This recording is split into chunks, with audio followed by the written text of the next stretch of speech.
As stood on the bridge of the Coalition flagship and watched the human ships arrive. They were smaller than the other vessels in the fleet. Their hulls looked old and patched. He had fought in wars for 200 years, and he knew what good warships looked like. These were not good warships. The warrior crossed his forearms and studied the data on his screen. Humans had joined the Galactic Coalition only 50 years ago. They were new, weak. Their technology was generations behind the other species, as did not understand why Command had called them for this mission. "The humans are here," said Commander, a fellow standing nearby. "This should be interesting." As clicked his mandibles in agreement. Interesting was one word for it, foolish was another. The mission was simple. A rogue artificial intelligence had taken control of Prime's defense systems. The AI had enslaved the population and was building an army. The Coalition needed to shut it down before it spread to other worlds. Standard peacekeeping operation, as had done hundreds of these. The briefing room filled with officers from every species in the Coalition, as saw the tall with their crystalline skin, the small with their 6 legs, the floating L in their containment suits, and then he saw the humans. They were tiny, barely reaching his chest height. Their skin was soft, their bones thin. They had only 2 arms and 2 legs, as knew their physiology. They needed to breathe constantly. They needed to eat and drink regularly. They could only survive in a narrow range of temperatures. By every measure, they were fragile. One human stepped forward. He wore a dark blue uniform with silver markings. His name badge read Captain Sung. He had black hair cut very short and dark eyes that moved constantly, studying everything. "Thank you for having us," Sung said. His voice was calm and even. "We're ready to assist however needed." The Coalition commander, a massive named Quartz 7, displayed the tactical map. "We will land in 4 zones around the primary AI core facility. Each species will take 1 zone. We establish perimeter, move inward, shut down the network. Simple." As watched as the zones lit up on the map. Zone 4 had the heaviest defenses. Automated turrets, patrol drones, shield generators. It was a death trap. "My unit will take Zone 4, Sung said. The room went silent, as stared at the human. Zone 4 required heavy armor and superior firepower. The humans had neither. "Captain, perhaps Zone 2 would be more suitable," Quartz 7 said carefully. "Zone 4's defenses are—" "We'll take Zone 4, Sung repeated. He pointed at the map. "If we insert here and push fast, we can disable the shield generator before the AI fully adapts to our presence. Quick and aggressive. That approach will result in significant casualties," as said. It was a statement of fact, not opinion. The math was simple. Sung turned to look at him. The human's face was unreadable. Then he smiled. It was a strange expression. His lips pulled back, showing teeth. "Acceptable," the captain said. As felt something odd in his chest. They did not feel fear. Their biology prevented it. They had evolved on a world where fear meant death, so their ancestors had simply removed it from their genetics. 200 years of combat, and as had never been afraid. But watching this small human smile while discussing his own death, that was something as could not understand. The briefing continued. Sung introduced his officers. Lieutenant was his second in command, a woman with sharp eyes and quick movements. Commander Ho led the Marine units, a broad-shouldered man who stood very still. The others had names as tried to remember. Ho, Sun, Sung Ho. They all looked so young, so small, so breakable. After the briefing, as found Sung in the hangar bay. The human was checking equipment with his soldiers. They were laughing about something. As heard the sound and stopped. Laughing, before a battle, before probable death. "Captain," as called out. Sung turned and walked over. Up close, he was even smaller than as had thought. The top of his head barely reached as his lower chest. "Commander, as Sung said, what can I do for you?" "I wanted to ask about your strategy," as said. "Zone 4 is heavily fortified. your casualties will be high. Probably, Sung agreed. Your technology is inferior to the other coalition species. True. Your soldiers are physically weaker. Also true. As paused, then why accept the most dangerous zone? Sung looked back at his soldiers. They were still laughing, still joking with each other. One of them, the young soldier Ho, was trying to lift a pack that was clearly too heavy. His friends were not helping. They were just watching him struggle and making jokes. Because someone has to, Sung said simply. Zone 4 needs to fall for the mission to succeed. We can do it, so we will. Many of your soldiers will die, as said. Yes, Sung said. His smile was gone now, his face was serious. They know that, they volunteered anyway. As tried to process this. The fought because it was logical, because it was necessary, because the mission required it, but they did not volunteer to die. They calculated risks and minimized casualties. This human approach made no sense. You should know something about us, Commander, Sung said. He looked up at Az with those dark eyes. Humans are not the strongest species. We don't have the best weapons or the best armor. We break easily and die quickly. He paused. But we don't quit, ever. When every logical choice says to retreat, we push forward. When the odds say we should surrender, we fight harder. It's not smart, it's not efficient, but it's who we are. Az stood silent. In his long life he had fought beside many species. He had seen bravery. He had seen skill, but he had never seen this. This was something else, something he did not have a word for. The attack begins at dawn, Sung said. You should get some rest, Commander. The human captain walked away. Az watched him go, watched him return to his soldiers who laughed and joked like they were not about to walk into a battle they might not survive. For the first time in 200 years, Az felt something strange in his dual hearts, something unfamiliar, something that should not be there. He told himself it was nothing, just a biological anomaly, it would pass. He was wrong. The dropships fell through Prime's atmosphere like burning stars. Az watched his tactical display as the 4 coalition forces separated toward their landing zones. Zone 1, Zone 2, Zone 3 all showed green, normal descent patterns, controlled approach. Zone 4 showed red. The human ships were diving straight down at maximum speed. No caution, no standard procedures, just falling like rocks toward the most defended area on the planet. Humans have made contact, the comm officer reported.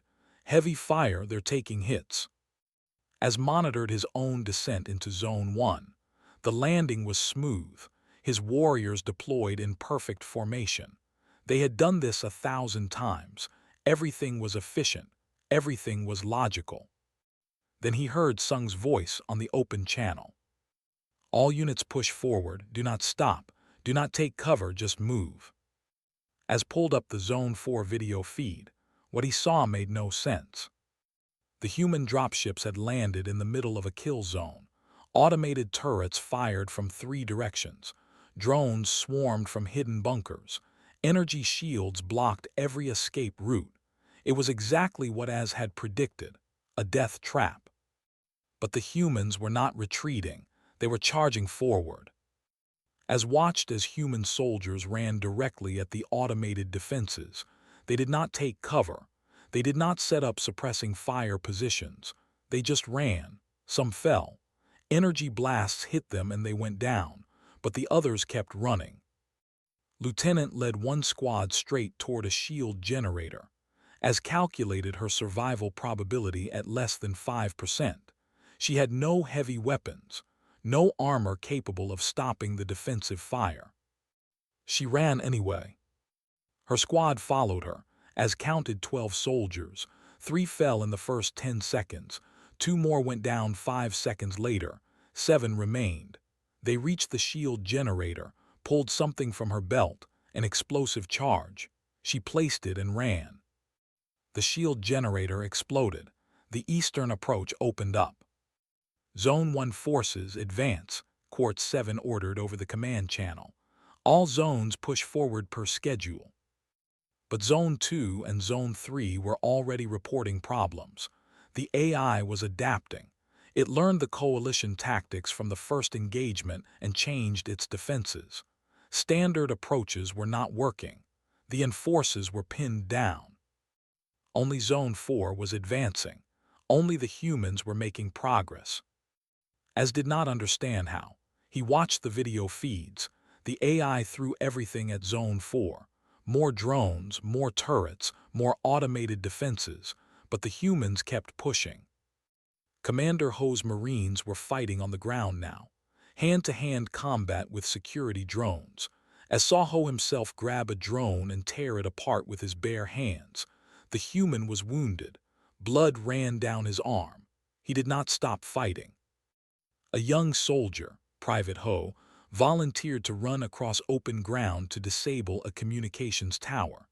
The tower was protected by overlapping fields of fire. No one could cross that ground and survive. Ho ran anyway.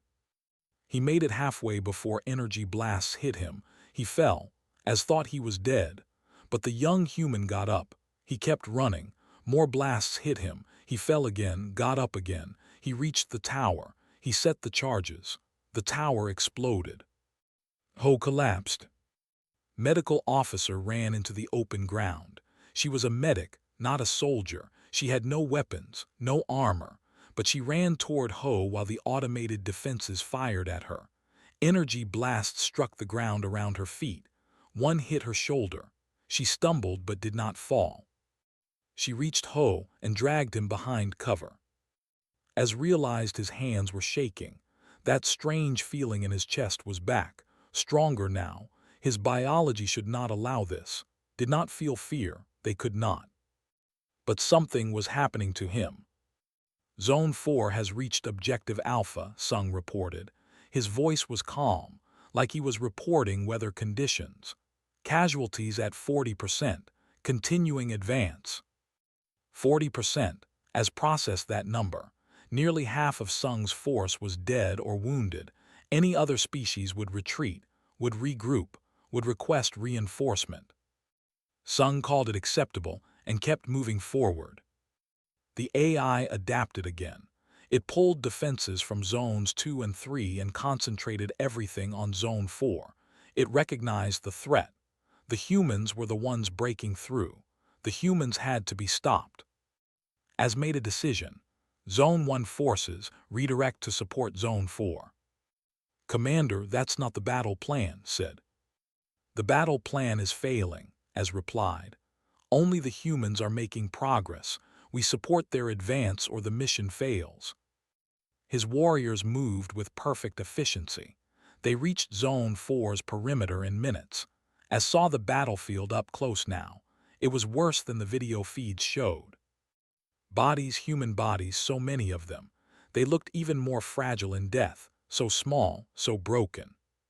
But the survivors were still fighting, still pushing forward. As found, Sung coordinating the advance from behind a destroyed transport. The human captain had blood on his face. His uniform was torn. He was still smiling. Commander, as Sung said, thanks for the assist. Your casualties are extreme, as said. Could be worse. How? Could be 100%, Sung said. He pointed at the map. We need to take that command bunker. The AI's running the local defense grid from there. If we shut it down, the other zones can advance. As looked at the bunker, it was a fortress. Taking it would require more casualties, many more. I'll lead my warriors in the assault, as said. Negative, Sung replied. Your people are better suited for holding the perimeter. We'll take the bunker. You have already lost too many soldiers. Sung looked at him with those dark eyes. Commander, do you know what makes humans good at this? We're already broken, we know it, so we don't worry about breaking more. We just do what needs to be done. Lieutenant appeared. She was limping. Her left arm hung useless at her side. Sir, Ho's team is ready for the assault. Good, Sung said. Let's finish this. They moved toward the bunker. As watched them go. watched these small, fragile beings run toward certain death. Some of them were singing, actually singing. He could hear their voices over the sound of weapons fire.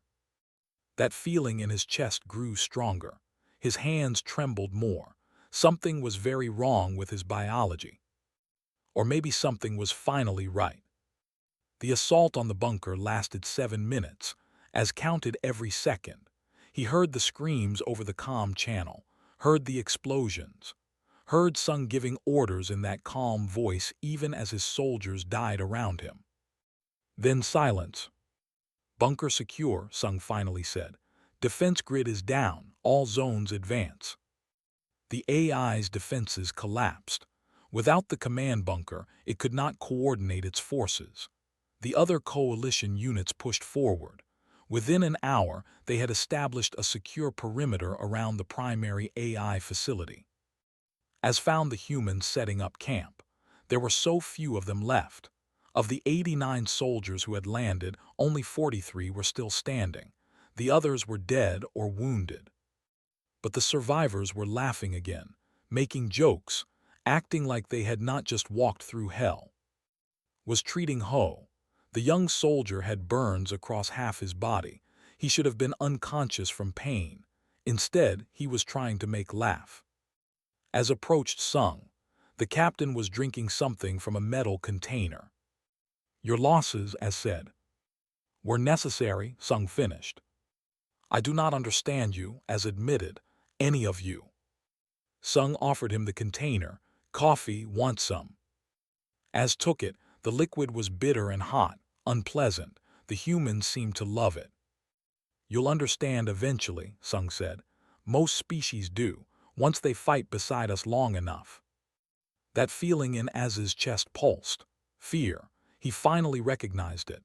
After 200 years of not knowing what it felt like, he finally understood. He was afraid for these humans. Afraid they would all die. Afraid he would have to watch it happen.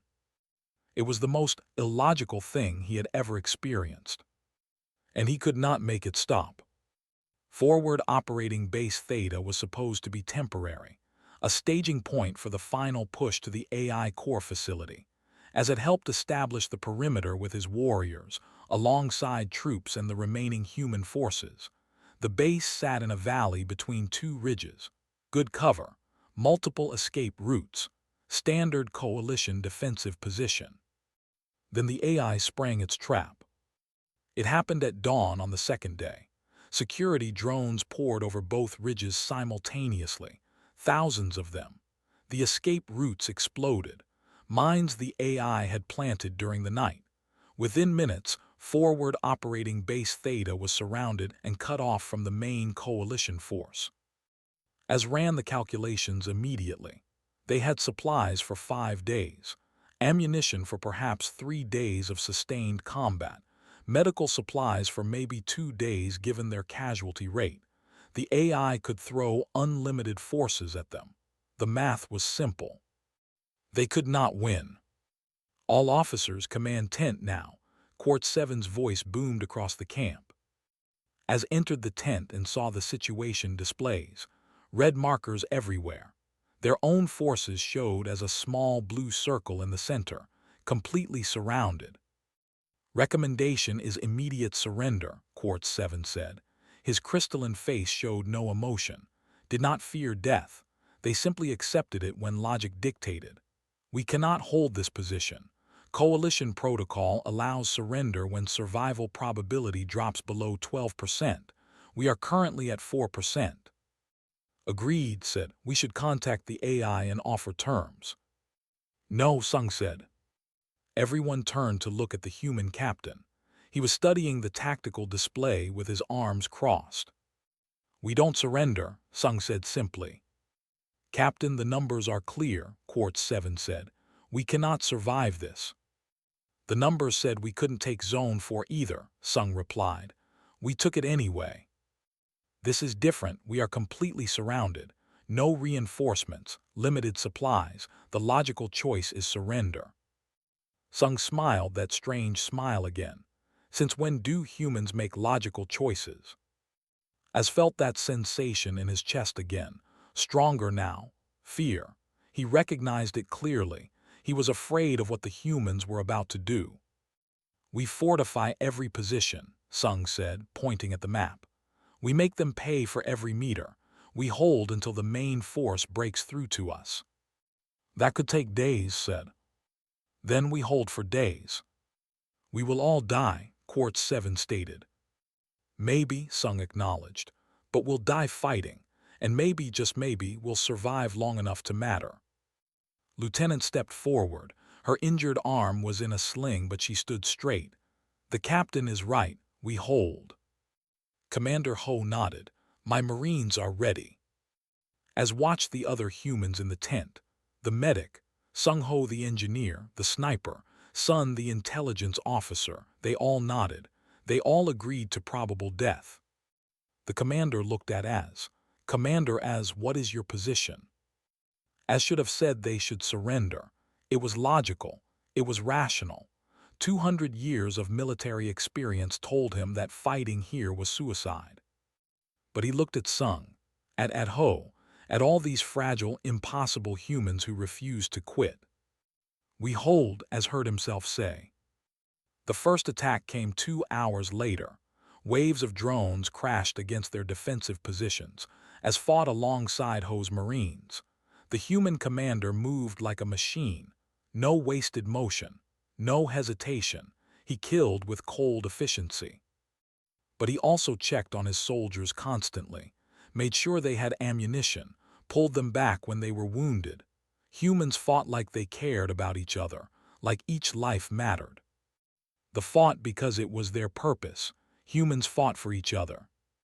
The attacks continued through the day, through the night, through the next day. The AI learned quickly. It adapted to their tactics, found weaknesses, exploited them. Major Sung Ho worked miracles with salvaged parts. He built new weapons from destroyed drones, created automated turrets from AI components. The devices were dangerous, unstable. They violated every coalition safety regulation. They worked. On the second night, Corporal held the Eastern alone. A whole squad had been assigned there. The squad was dead. Only remained. She had a sniper rifle with 48 rounds of ammunition. As watched the video feed, drones poured toward her position. She fired. One shot, one kill, again, again, again. For 6 hours she held that position. 47 drones destroyed with 48 shots. The 48th shot destroyed the rifle when it overheated. Picked up a fallen soldier's knife and kept fighting. When reinforcements reached her, she had killed 3 more drones with the blade. She was covered in wounds. She smiled when Ho pulled her back to safety.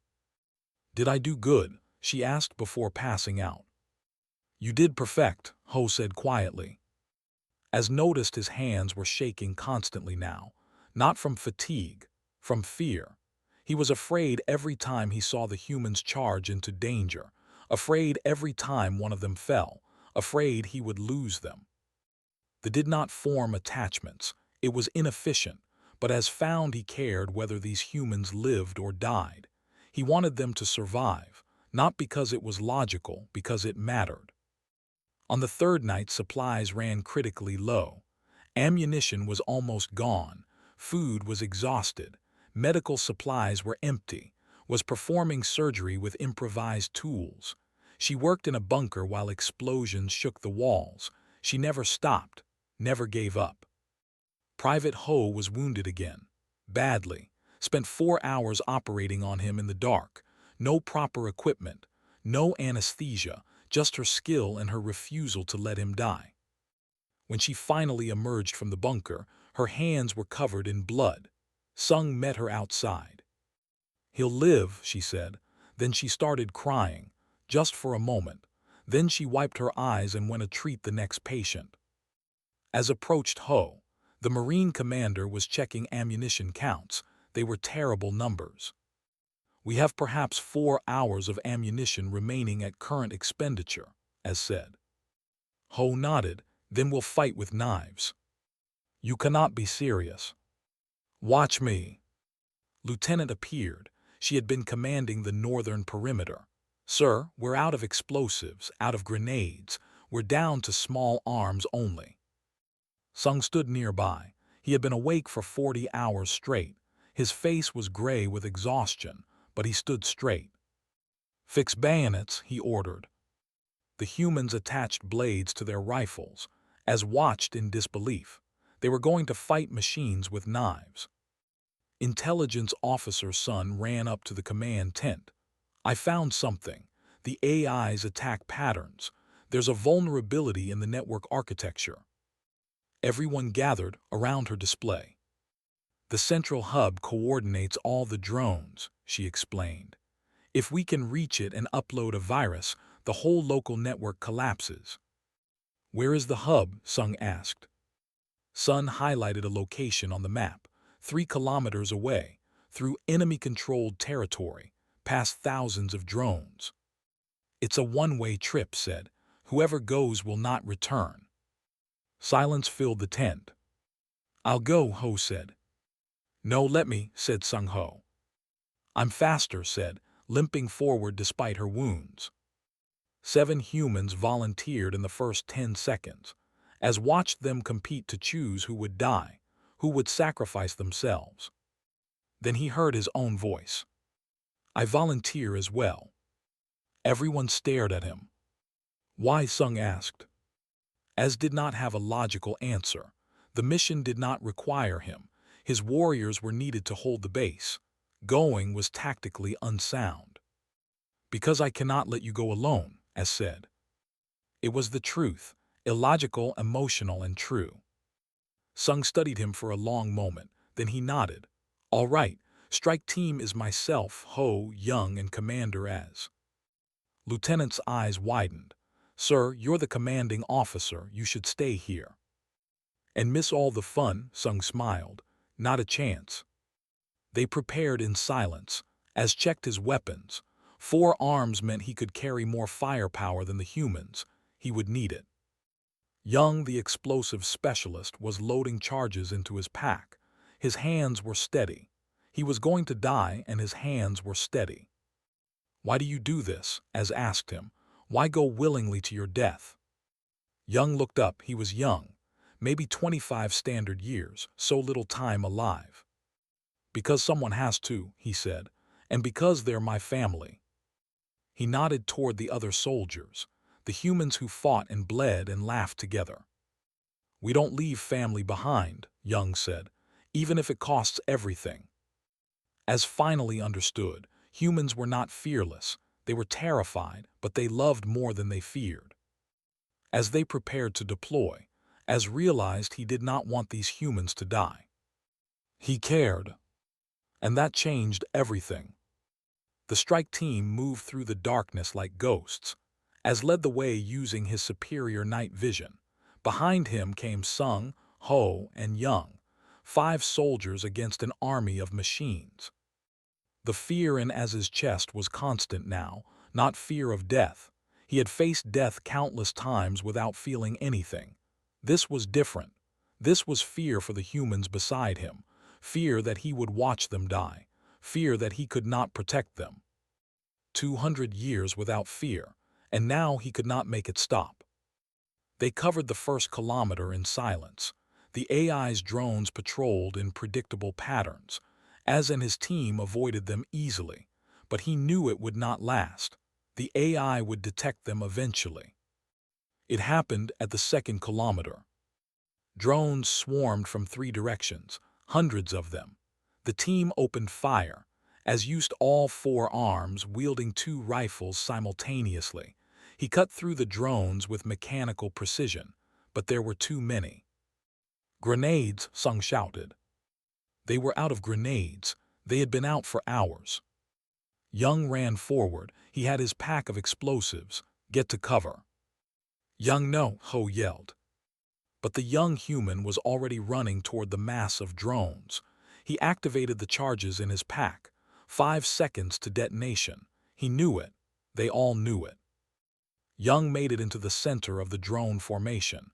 He looked back at his team, smiled. Then everything exploded. The blast cleared a path forward, but Young was gone, just gone. not even a body to recover. As felt something break inside his chest, grief, another emotion he had never experienced. Young had been alive seconds ago, making jokes, smiling. Now he was nothing. Move, Sung ordered. His voice was steady, but as saw the pain in his eyes. We move now or Young died for nothing. They ran through the smoke and debris. More drones appeared. They fought their way forward meter by meter, took a blast to her shoulder, her armor shattered, blood sprayed. She screamed but kept firing. Her left arm was useless now. She held her rifle one-handed and kept killing drones. Ho grabbed her and pulled her behind cover. We need to fall back. No, gasped through the pain. We keep going, we finish this. More drones came. The team's ammunition was running low. As counted his rounds, 43 left, not enough, not nearly enough. Sung was beside him, firing controlled bursts. The human captain's face was spattered with blood. Some of it was his own. He had taken shrapnel to the side. He was bleeding but still fighting. How much further? Sung asked. 800 meters, Az replied. We're not going to make it, are we? It was the first time Az had heard doubt in Sung's voice. I don't know, Az admitted. Sung laughed, actually laughed.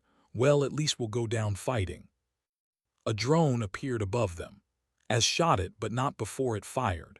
The energy blast hit Sung square in the chest. The human captain flew backward and slammed into a wall. No, Az roared. He rushed to Sung's side. The human was alive but badly hurt. His armor had absorbed some of the blast, but his chest was burned. He gasped for air. Leave me, Sung coughed. Blood appeared on his lips. Complete the mission. No, Az said, we do not leave family behind. He had heard Young say those words. Now he understood them. These humans were family. Somewhere in the past 3 days, fighting beside them, bleeding beside them, they had become his family. Az lifted Sung with 2 arms and kept fighting with the other 2. Ho and provided covering fire. They moved forward, slower now, but still forward. 500 meters to the hub. Drones filled the corridor ahead. Too many to count, too many to fight. This is it, Ho said. He fixed a bayonet to his rifle. Been an honor, all of you. They charged together. Az roared a war cry. Ho and shouted something in their human language. They crashed into the drones like a wave.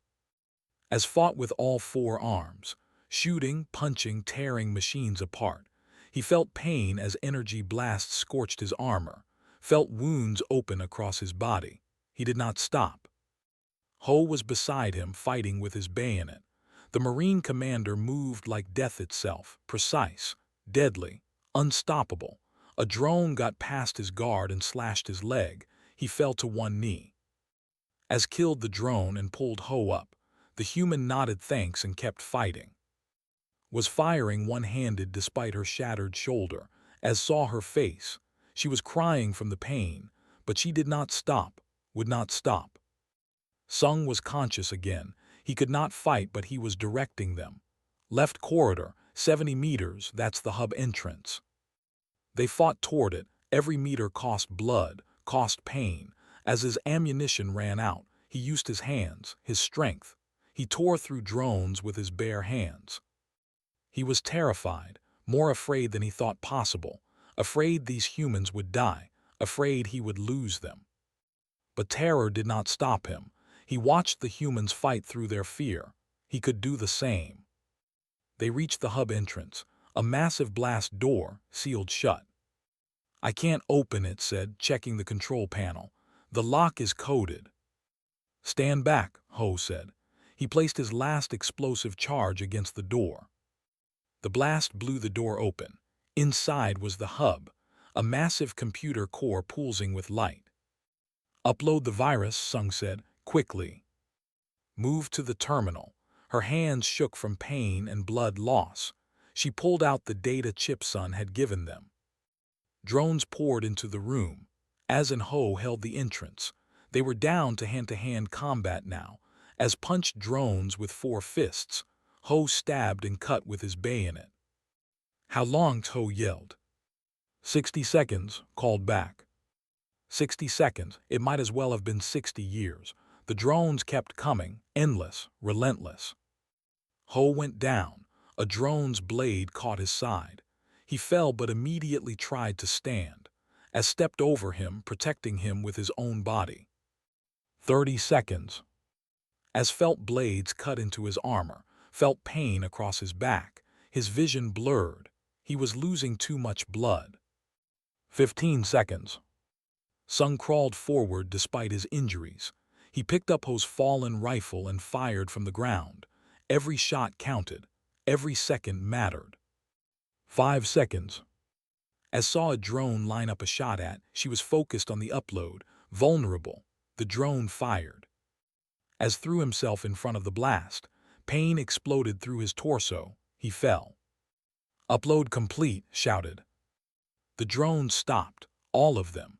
They simply froze in place as the virus spread through the network.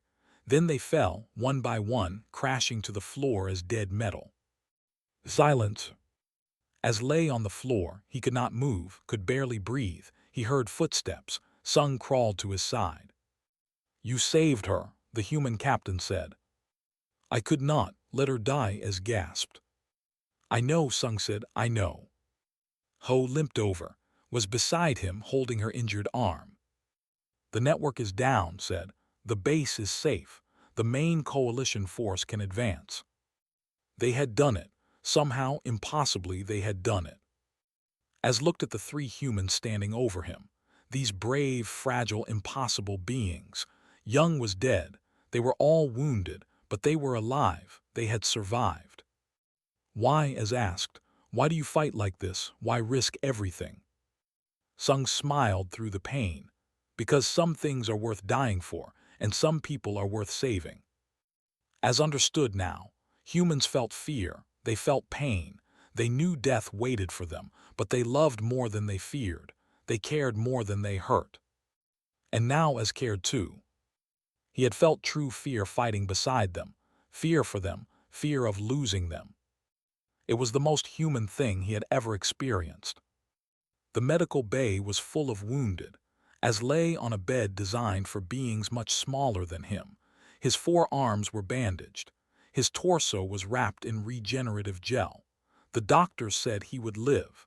They also said his biology had changed in ways they did not understand. He could still feel fear. Even now, lying safe in the medical bay, he felt it. Worry for the humans he had fought beside. Concern for their recovery. It was illogical, it was inefficient, it was wonderful. 3 beds down, he could see Private Ho. The young soldier was awake, sat beside his bed. She had not left his side since they evacuated from forward operating base Theta. She held his hand and talked to him quietly. Ho had nearly died 3 times during the mission. Each time had brought him back. She refused to lose him, as understood that refusal now. It was not about logic or duty. It was about love. Ho was in surgery. His leg had been badly damaged. The human surgeons were trying to save it, was recovering from her shoulder injury. They said she would need months of rehabilitation. She was already demanding to return to active duty. And Captain Sung was alive. Against all odds, the human captain survived. His chest wound was severe, but the medical team stabilized him. He had lost his left leg below the knee. The doctors were fitting him with a prosthetic. As had requested to be placed near the human section of the medical bay, his own people thought this strange. They did not form attachments. They did not need companionship during recovery. But Az was not like other anymore. A figure appeared in the doorway. Commander, his fellow warrior, approached the bed. Commander Az, I have come to check on you, said formally. I am recovering well, Az replied. The doctors tell me your biology has been altered. You can now experience what the humans call emotions. Yes. That is unfortunate. You are compromised. Az looked at his fellow warrior. They had fought together for decades, but did not understand, could not understand. I am not compromised, Az said. I am finally complete. Tilted his head in confusion. Emotions are inefficient. They cloud judgment, make you weak. No, as said, they make you strong. I have seen it, I have felt it. He thought of the humans charging into battle despite their fear, refusing to abandon Ho, Young sacrificing himself for his family, Sung standing despite his wounds because his people needed him. The humans taught me something, as continued. Fear is not weakness, it is the measure of what you are willing to face, and love is what makes the facing worthwhile. Stood silent for a moment. The council has sent orders. You are to return to space for medical evaluation. I refuse. You cannot refuse a direct order from the council. I can and I do. As sat up despite the pain, I am requesting permanent assignment to human military units. You would abandon your own people. I would serve alongside those who taught me what it means to truly live. Stared at him, then slowly he nodded. I do not understand your choice, but I respect it. You fought with honor, Commander. After left, Sung appeared. The human captain was in a wheelchair, his injured leg elevated. He had bandages across his chest and face. He looked terrible. He was smiling. Heard you made some big decisions, Sung said, rolling his chair beside as his bed. I did. Staying with us, huh? If you will have me. Sung's smile widened. Brother, you saved life. You saved all our lives. You're one of us now, forever. The word hit as with surprising force. Brother, family. He had lived 200 years without knowing what those words truly meant. Now he did. How are you feeling? As asked. Sung looked down at his missing leg. Like I got hit by an energy blast and lost a leg, but I'm alive. We're alive. That's what matters. You are joking about your injury. Of course, if I didn't laugh about it, I'd cry, and I've done enough crying.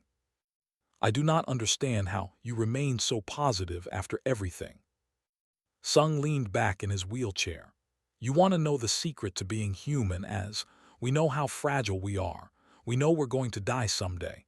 Maybe tomorrow, maybe in 50 years. That knowledge should break us, should make us quit. He paused. But it does the opposite. It makes every moment precious, every person valuable, every day a gift. We fight so hard because we know how easily it can all end. And we love so deeply because we know how rare it is to find people worth dying for. As process these words, so fear makes you brave, and death makes you cherish life. Exactly, it's completely illogical. It is the most beautiful thing I have ever heard. They sat in comfortable silence. Around them, the medical bay was busy with activity. Doctors treating patients, soldiers visiting wounded friends, humans being human. Walked past, finally leaving Ho's side to get some rest. She stopped by their beds. How are you both doing? She asked. Still alive, Sung said, thanks to you. Just doing my job. You do more than your job, you do miracles. The medic smiled tiredly. Someone has to keep you idiots alive. After she left, Ho appeared. He was limping badly, using crutches, but he was walking. The surgeons had saved his leg. Captain Ho said, Commander. You should be resting, Sung said. So should you, but here we are. Ho looked at both of them. I wanted to say thank you for the mission, for getting us through it. We lost Young, Sung said quietly. I know, and 46 others. Ho's face was somber. But we saved hundreds, maybe thousands. The AI network is down. The population is free. Young didn't die for nothing. As thought of the young explosive specialist, his smile before the end, his willingness to give everything for his family. He died a hero, as said. He died human, Ho replied. That's all he wanted. Over the next days, as watched the survivors recover, he watched them laugh together, cry together, remember the fallen together. He saw doing rehabilitation exercises with fierce determination, saw teaching younger soldiers her sniping techniques, saw Ho and holding hands in the garden. He saw a family healing. Coalition Command held a memorial service for the fallen. Representatives from every species attended. As stood with the human contingent, they placed markers for each of the dead. 57 names, 57 lives given. When it came time for Young's marker, Sung spoke. Young was 26 years old. He loved bad jokes and good food. He was scared of the dark but faced death without hesitation. He saved all of us. We will remember him, always. The humans saluted, as saluted with all 4 arms. After the service, Sergeant approached as, "Commander, can I ask you something?" "Of course." "Captain Sung said you felt fear for the first time fighting with us. Real fear." "Yes, for the first time in 200 years. Are you afraid of the next mission?" As thought about this, he thought about the fear that now lived in his chest, the constant worry, the concern for these fragile beings he had come to love. Terrified, he admitted. Smiled. "Good, that means you care. That means you're one of us now." "When do we deploy?" as asked. 2 weeks, new mission, new world, probably just as dangerous." "I will be ready." "I know you will." The day before his official transfer to permanent human assignment, as received a message from the Council. They informed him that his biological changes were permanent. He would never be like other again. He would always feel emotions, always experience fear. They classified him as compromised, unfit for military service. As deleted the message without regret. That evening he joined the humans in their common area. They were having what they called a party, celebrating survival, celebrating life.